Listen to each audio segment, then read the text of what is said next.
अब कपड़ों से एक बात और याद आ गई मुझे, केजरीवाल साहब की। वो आम आदमी, तो वो भी अपना बड़ा सादा जीवन, उच्च विचार, उनका ये आदर्श रहा है। अभी जो स्थिति है, क्या कहेंगे उस पर आप? जो उन्होंने उदाहरण पेश करना चाहा, उस बल पे पार्टी का निर्माण हुआ। एक सामाजिक आंदोलन के बाद उन्होंने राजनीति में आने का फैसला लिया। बहुत आम लोगों का उनका सहयोग उनको मिला, चंदा मिला। वो विश्वास बनाए रखने के लिए जो शुचिता और ईमानदारी की बात, नैतिकता की बात उन्होंने की है, उसे उनको अब निभाने का वक्त है जी। इतना ही कहूँगा।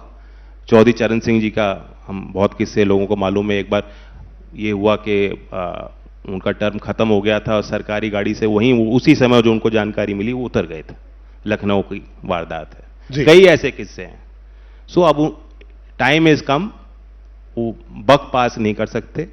जेल में इतने संगीन आरोप उन पे हैं, वहां अंदर रह के सरकार दिल्ली की नहीं चल सकती। दिल्ली की जनता के साथ वो नाइंसाफी होगी।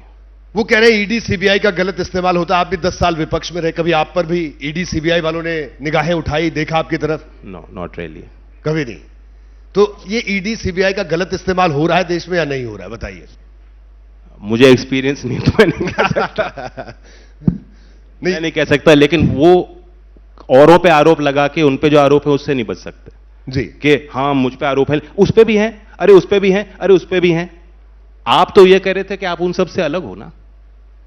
जी, सही है कि नहीं? हाँ, नई राजनीति कर रहे थे। तो फिर वॉक द टॉक। इसलिए, और सबसे बड़ी बात है, आपने संविधान की शपथ ली है, आप ऐसे पद पे हो, ऑफिशियल सीक्रेट्स एक्ट का उल्लंघन हो जाएगा। फाइल जो आपके नजर की है वो फाइल आप तक पहुंच नहीं सकती। समय पे निर्णय, हमें कुछ मालूम है, कल को कोई आपातकालीन कोई ऐसी स्थिति आ जाए कि दिल्ली के नागरिकों के लिए कोई तुरंत उनको फैसला लेना हो, कैसे लेंगे वो? फिर भी उनके पार्टी के लोग कह रहे हैं नहीं वो अंदर हैं, लेकिन तब भी हम जो वही हमारे मुख्यमंत्री हैं। तो बहुत गलत निर्णय वो ले रहे हैं, गलत मिसाल स्थापित कर रहे हैं।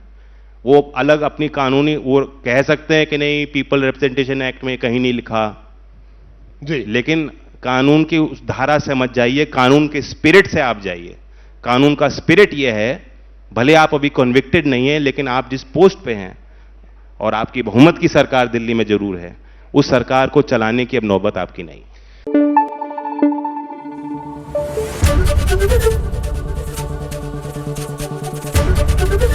एबीपी न्यूज आपको रखे आगे।